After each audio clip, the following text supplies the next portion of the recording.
오늘 욥기 15장 말씀을 통해서 말씀을 깨닫는 지혜와 응답받는 기도의 은총이 우리에게 넘치게 될 줄로 믿습니다. 지금 욥의 고난과 아픔, 말할 수 없는 고통에 대해서 이 세 사람의 친구들이 찾아왔다라고 했죠. 세 사람의 친구들은 한 번씩 욥에게 기조 발언을 합니다. 근데 그 기조 발언이 욥으로 봐서는 참 기가 막힌 이야기들이에요. 네가 이렇게 된 건 다 너의 죄 때문이다 라고 하는 정말 가장 가슴 아픈 이야기, 가장 그를 폐부를 찌르는 이야기였어요.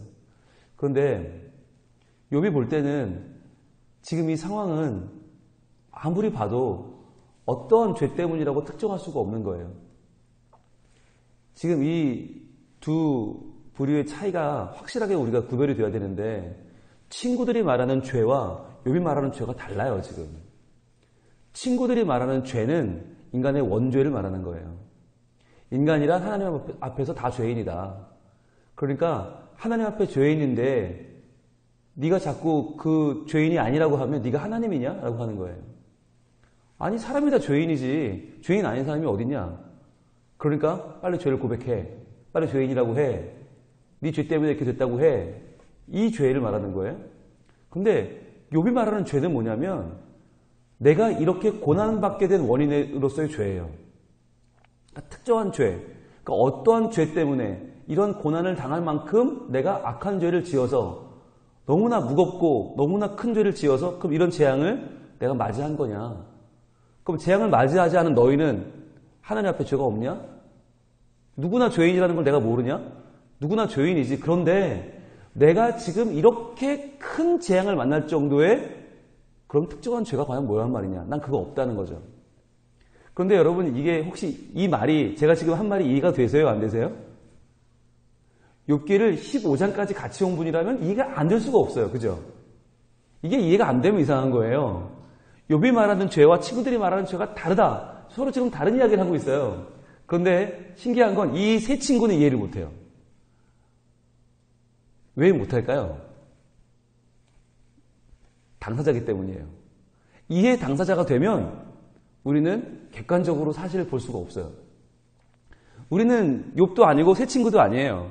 그러니까 한 발자국만 떨어져서 보면 이 세 친구가 욥이 하는 논쟁이 과연 뭐가 핵심인지가 딱 보여요. 그래서 이거 서로 다른 이야기 하고 있는데 아무것도 아닌데 그런데 이 자기의 일, 내 문제로 들어가면 이게 쉽지가 않아요. 안 보이는 거예요.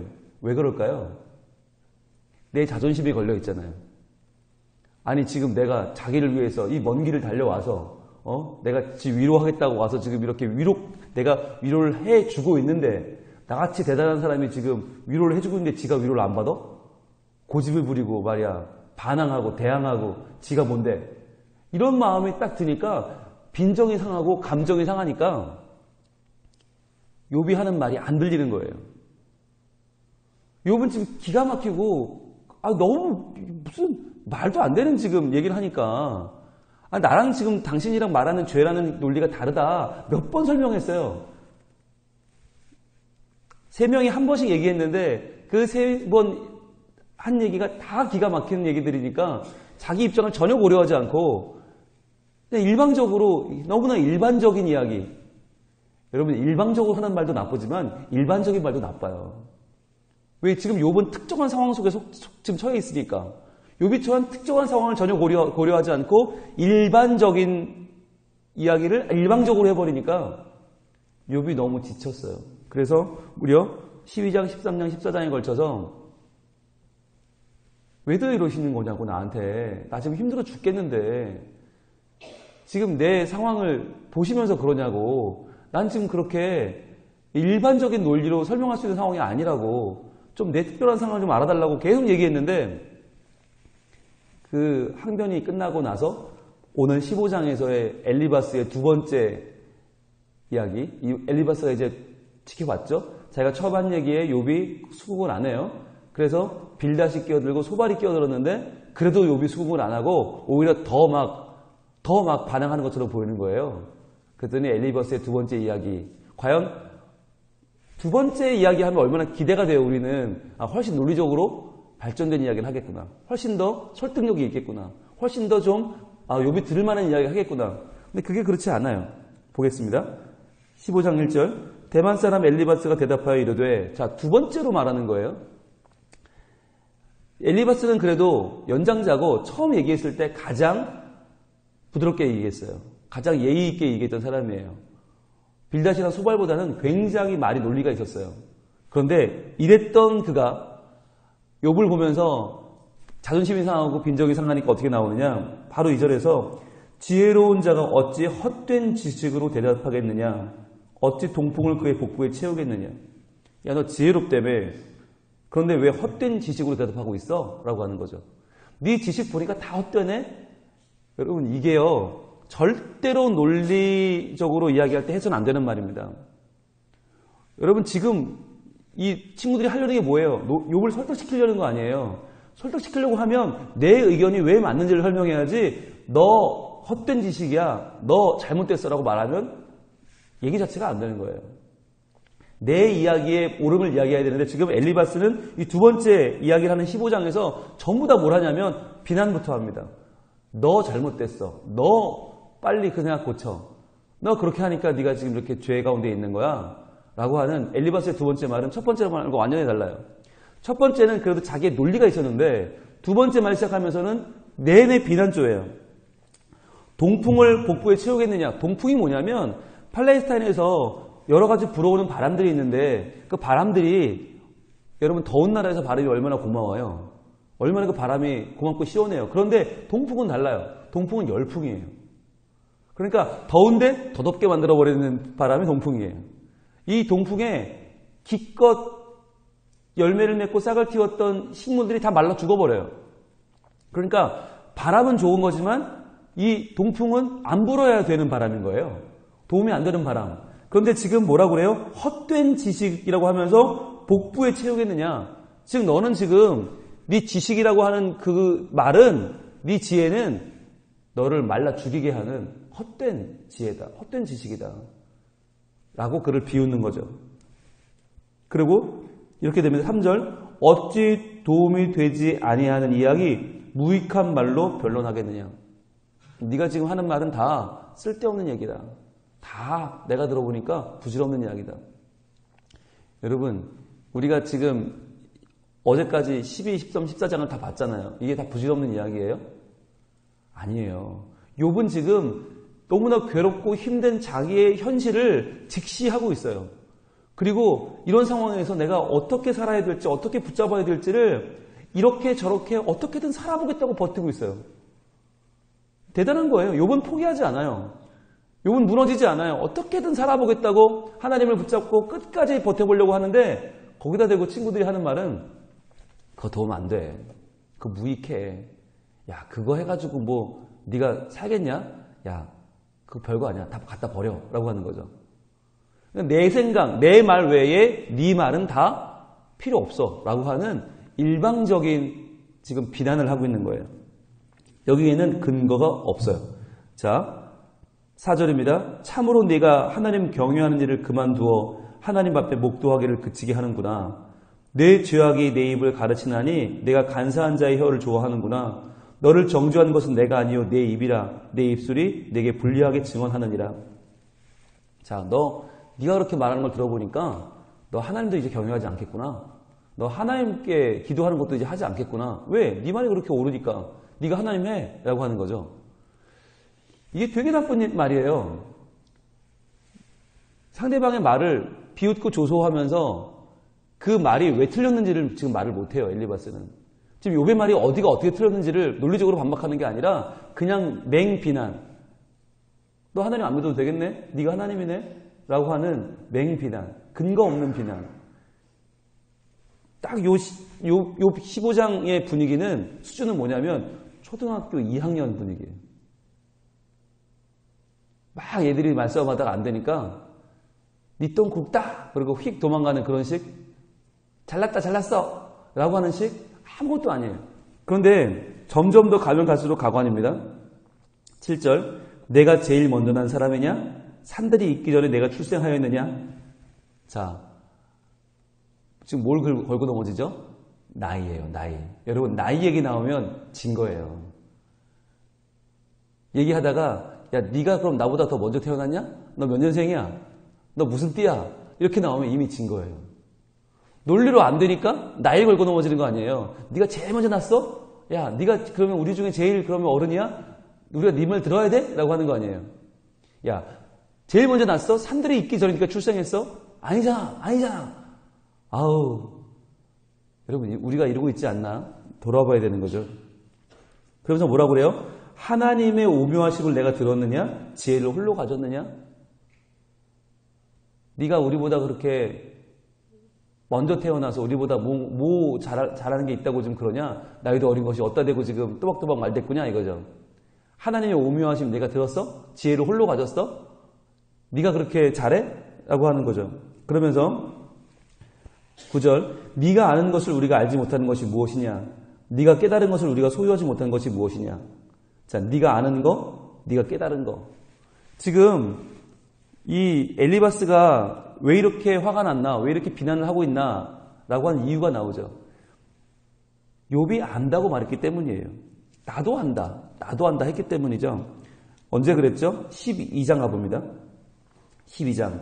욥이 하도 기가 막히니까 셋의 말을 듣고 처음에 말을 어떻게 시작했냐면 이렇게 시작했어요. 12장 1절에 욥이 대답하여 이르되 너희만 참으로 백성이로구나. 너희가 죽으면 지혜도 죽겠구나.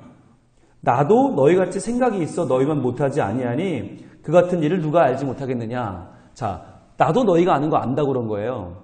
자, 그러면 여기까지만 딱 들은 거예요. 지금 12장을 25절까지 있는 걸 다 듣지 않고 엘리바스는 1절, 2절까지만 딱 들은 거예요. 그리고 13장으로 가볼까요? 13장에서 뭘 들었나? 1절, 나의 눈이 이것을 다 보았고 나의 귀가 이것을 듣고 깨달았느니라.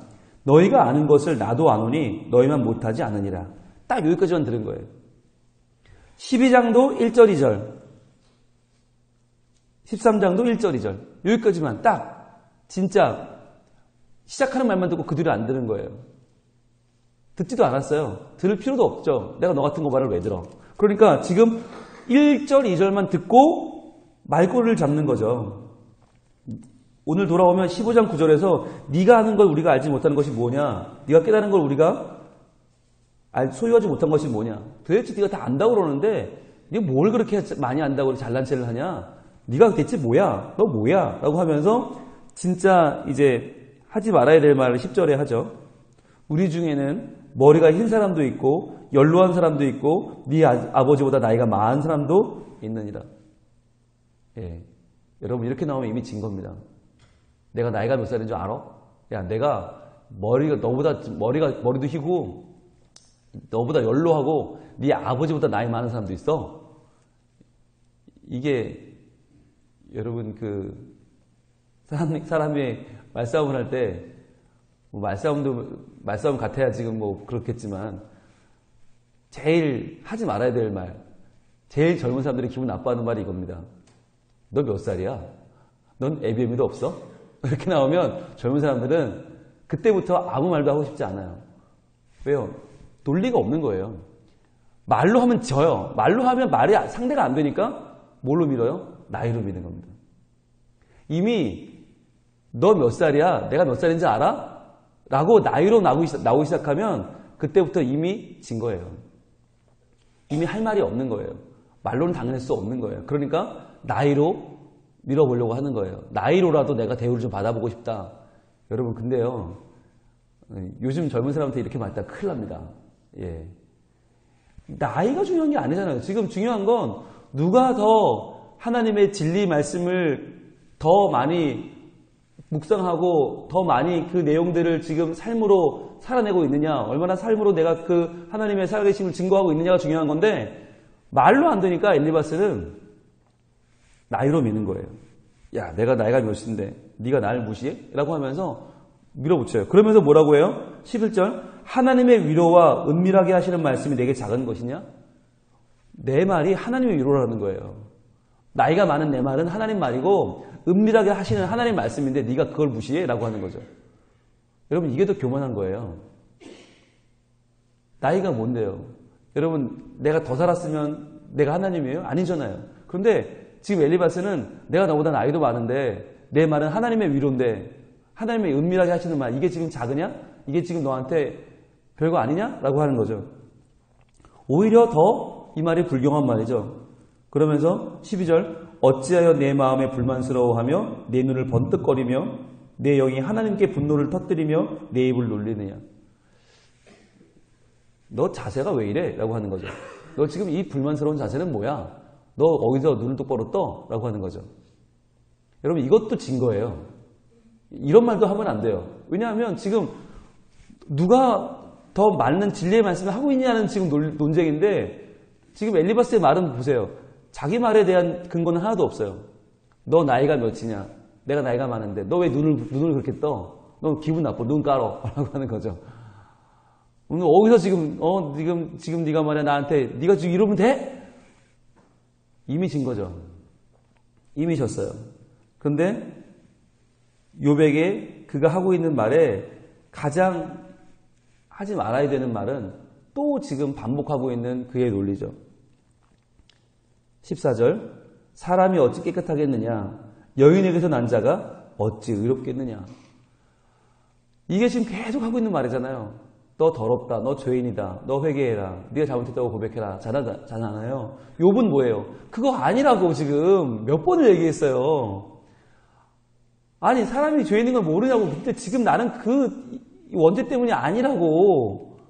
그러면 모든 사람이 다 이런 재앙을 만나야 되는데 안 만나지 않냐고. 나만 이런 재앙을 만난 이유가 뭔지 그걸 지금 밝혀야 되는 거 아니냐고. 지금 욥은 거듭돼서 말하는데 친구들은 그거 듣지도 않아요. 들을 이유가 없는 거죠. 왜? 내가 나이 많으니까. 들을 이유가 없죠. 네가 벌써 눈을 흘겼으니까. 이런 말도 안 되는 이야기로 계속 욥에게 야 사람이 어찌 의롭냐. 여인에게 난 자가 어찌 의롭냐 얘기하는 거죠. 그러면서 15절 하나님은 거룩한 자들을 믿지 아니하시나니 하늘이라도 그가 보시기에 부정하거든. 여기서 말하는 거룩한 자들 누구예요? 욥이죠. 거룩한 자. 하나님께 거룩하게 살려고 노력하고 의대로 살려고 그렇게 몸부림친 욥을 야 하나님 너 안 믿어. 네가 거룩하다고? 야 웃기지만 하나님 너 같은 거 안 믿어. 하늘이라도 그가 보기엔 부정해. 저 높고 높은 하늘도 하나님 보시기엔 부정하거든. 하물며 악을 저지르기를 물마심같이 하는 가증하고 부패한 사람을 용납하시겠느냐. 네가 살아가는 게 내내 악이야 라고 하는 거죠. 무슨 죄인지 궁금해? 네가 살아있는 것 자체가 악이야. 물 마시는 것처럼 네가 악을 행해. 그러니까 무슨 죄 때문인지 묻지 말고 그냥 네가 잘못했다고 해 라고 하는 거죠. 여러분 오늘 이 15장의 내용을 쭉 보면 여기는 논리가 하나도 없어요. 뭐만 있어요? 논리는 없고 정죄만 있어요. 여기는 진리는 없고 기분만 있어요. 그런데 이러한 이야기가 오늘날 오고 가는 이야기를 들어보면 대부분 이런 말이에요. 하나님의 진리 말씀에 대한 더 깊은 고민도 없고요. 왜 이렇게 됐는지에 대한 원인 규명도 없어요. 다만 뭐만 있냐? 내가 나이가 많은데 네 태도가 잘못됐어. 네가 문제야. 난 네 말 들을 필요도 없어. 너는 그렇게 살다 죽을 거야. 너는 끝이야. 라고 하는 정말 아주 부끄러운 말들, 원인과는 관계없는 말꼬리 잡는 말들, 그런 말들이 오늘날 너무 많아요. 그런데 그렇게 말을 한다 해도, 그렇게 기분 나쁜 말을 했다 해도 그래도 마지막이라도 뭔가 진리에 대한 접근이 있었으면 좋았을 텐데 엘리바스는 여전히 뭐라고 해요? 넌 죄인이고 물 마시는 것처럼 죄인이고 살아있는 자체가 죄인이고 끝없는 죄인이고 죄인이고 죄인이고 죄인이고 그러니까 너의 죄를 네가 안고 죽어라 라는 얘기죠. 지금 엘리바스는 고난으로 힘겨워하는 욥에게 전혀 도움이 되고 있지 않아요. 전혀 도움이 안 되는 이야기를 더 날카롭고 더 아프게 하고 있어요. 자, 그런데 그러면 이러한 이야기, 마치 정말 종교적이라고 하는, 율법적이라고 하는, 하나님에 대해서 많이 안다고 하는 사람들의 이러한 이야기로 우리가 그러면 현재 고난받고 있는 우리가 상처받고 끝나야 되겠는가? 과연 그러면 하나님은 그런 분인가? 아니라는 거예요. 욥이 위대한 이유가 뭐냐면 욥은 이렇게 험한 말들을 계속 듣거든요. 여러분 아직 안 끝났어요. 이제 절반도 못 왔어요. 계속 더 심한 말들을 들어요. 그런데 그러한 심한 말들, 네 죄 때문이야, 네가 악해서 그래, 네가 문제야, 네가 못났어, 네가 죽어야 돼. 계속 그 말을 들으면서도 뭘 잃지 않느냐. 그래, 난 죄인 맞아. 그러나 이러한 죄인도 하나님은 사랑하셔. 내가 죄인이 아니라는 게 아니야. 내 죄가 있지만 하나님이 나 사랑하셔. 그 사랑을 붙잡는 거예요. 그게 믿음이에요. 믿음이란 뭐냐? 내가 죄를 안 지었다는 게 아니에요. 깨끗하고 거룩하다는 게 아니에요. 나는 죄인이고 나는 못났고 나는 연약한 죄인이고 아무것도 아닌데 그러한 나를 하나님 버리지 않는다. 그러한 나도 하나님은 사랑하고 그러한 나를 구원하길 원하신다는 게 믿음이에요.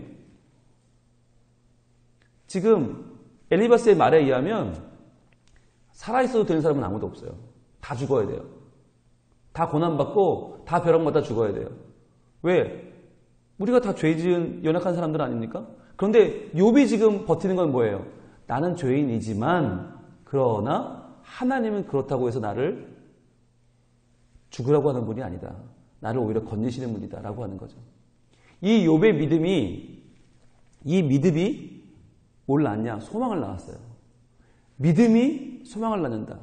나는 어렵고 힘들고 괴롭고 나는 지금 바닥에 있는 것 같지만 그러나 그러한 나를 하나님은 버리지 않는다라고 하는 그 믿음이 결국 그를 구원하고 미래를 살아갈 수 있는 현실의 소망을 주는 거예요. 우리가 한번 볼까요? 로마서 5장. 율법을 이기는 믿음의 정수라고 하는 이번 종교개혁 500주년에 루터로 인하여 다시 한번 죄에 조명되고 있는 로마서 5장은 바로 그 문제를 이야기하고 있어요. 우리는 죄인이다. 그런데 그 죄인이라고 해서 절망하고 쓰러지면 안 된다. 내가 죄인인데 그러한 죄인인 나를 사랑하시는 하나님을 믿는 것이 참 믿음이다. 그 믿음으로 우리는 구원받는다. 이 신칭이 믿음으로 구원받는 하나님의 은혜가 로마서 5장에 등장합니다. 로마서 5장 1절. 로마서 5장 1절 신약 245쪽에 있습니다. 같이 읽을까요? 시작. 그러므로 우리가 믿음으로 의롭다 하심을 받았으니 우리 주 예수 그리스도로 말미암아 하나님과 화평을 누리자. 이렇게 나와요. 믿음으로 말미암아 의롭다 하심을 받았다. 우리가 믿음으로 의롭다 하심을 받았다. 이 말은 뭐냐면 우리는 의롭지 않아요. 죄가 있어요. 거룩하지 않아요. 죄를 범했고 연약해요. 그런데 죄가 있는데도 불구하고 그러한 나를 사랑하는 하나님을 붙잡는 게 믿음이라는 거예요. 그 믿음으로 의롭게 되는 거예요.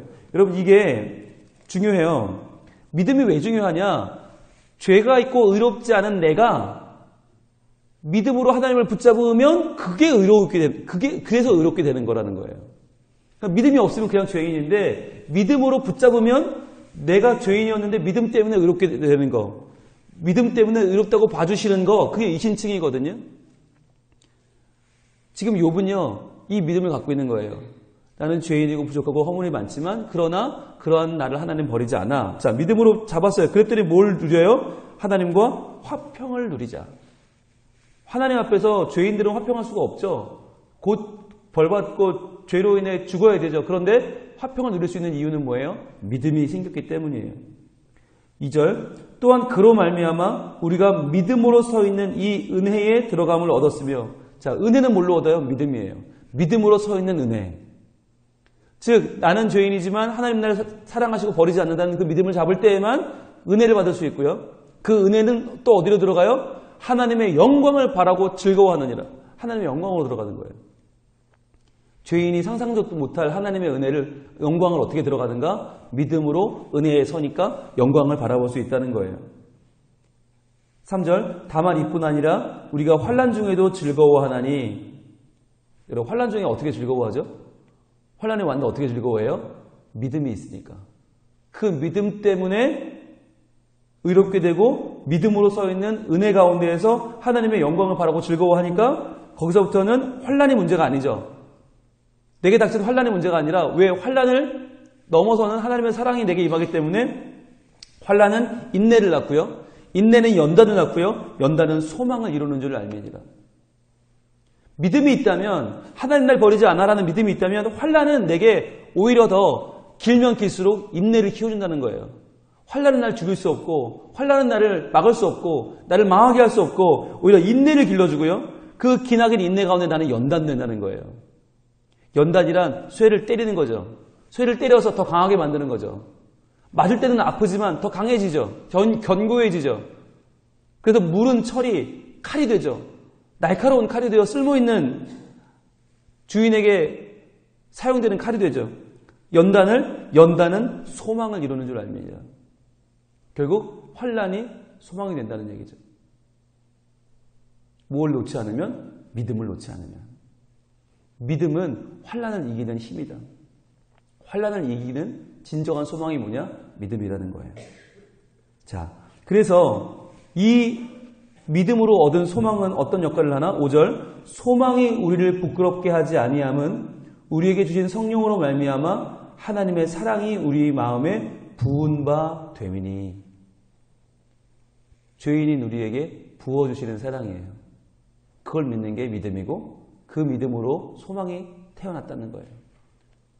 환난 가운데 끝까지 버텼더니 인내 가운데 연단은 소망을 이뤘다는 거예요. 자, 그래서 하나님은 죄 많은 우리를 그래서 믿음을 보시고 어떻게 하시나? 6절, 우리가 아직 연약할 때 아직 우리가 의인이지 않아요. 거룩하지 않아요. 죄가 많아요. 그런데 그때에 기약대로 그리스도께서 경건하지 않은 자를 위하여 죽으셨도다.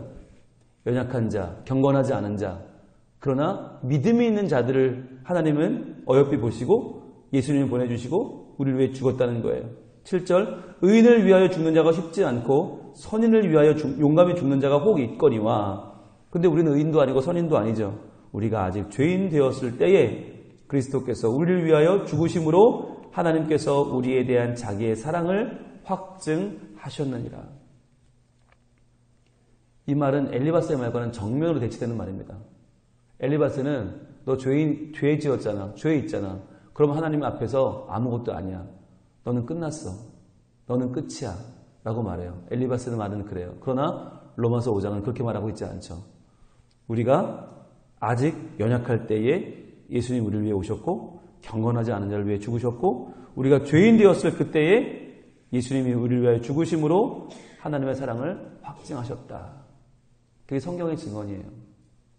즉 하나님은 죄 지은 자를 찾아 망하게 하시고 벌 주시고 끝장내시는 분이 아니라 죄인인 그 사람이 죄인이면서도 불구하고 하나님을 믿을 때 그 믿음이 소망이 되게 하시고 그 소망을 이루어 주시는 분이 바로 하나님이시다라고 하는 거예요.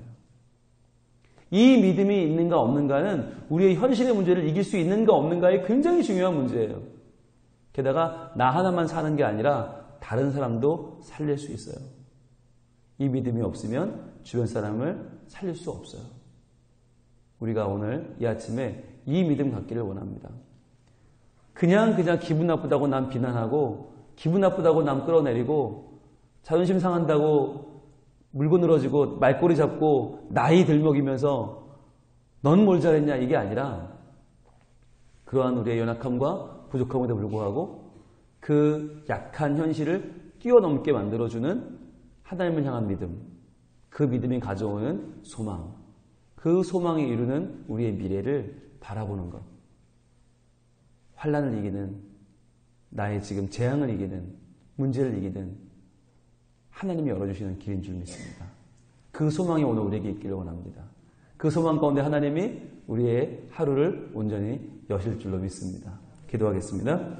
하나님, 엘리바스가 입을 열어 두 번째 말을 하는데 더 나은 말을 할 줄 알았는데 더 이해할 수 있는 말, 더 논리적인 말, 더 도움되는 말인 줄 알았는데 욥을 더 힘들게 하는 비난이고 욥을 더 끌어내리는 말꼬리 잡는 이야기고 나이를 내세워서 기분을 내세워서 자존심으로 욥을 꺾어내리는 말이었습니다. 도리어 네가 죄인이면서 뭐가 잘났냐고 곧 너는 네 죄 때문에 망할 거라고 하는 이런 말도 안 되는 험한 말을 늘어놓습니다. 주님, 그러나 욥은 끝까지 하나님을 놓지 않았고 그 마음 가운데 이러한 죄인인 나를 위해서 살리시고 구원하시고 하나님 자녀 삼으시는 하나님의 사랑을 붙잡았습니다. 성경은 그것을 믿음이라고 하고 그 믿음이 우리를 이롭게 한다고 말씀하십니다. 주여, 오늘 하루 살아가는 우리들도 비록 죄가 많고 비록 연약하고 어려움과 아픔 가운데 있지만 그러나 우리가 이러한 내가 죄 때문에 이렇게 됐다고 포기하지 않고 죄 많은 나를 위해서 예수님 오셨고 나를 위해 죽어주심을 믿고 오늘 하루 다시 한번 소망을 품는 우리가 되게 하여 주시옵소서. 다시 한번 환난 가운데에서 인내는 연단은 소망을 이루는 줄 알고 그 소망으로 오늘 하루의 삶 가운데 하나님을 바라보고 주님을 의지하고 주님을 찬양하며 증거하며 나누며 살아가는 우리가 되게 하옵소서.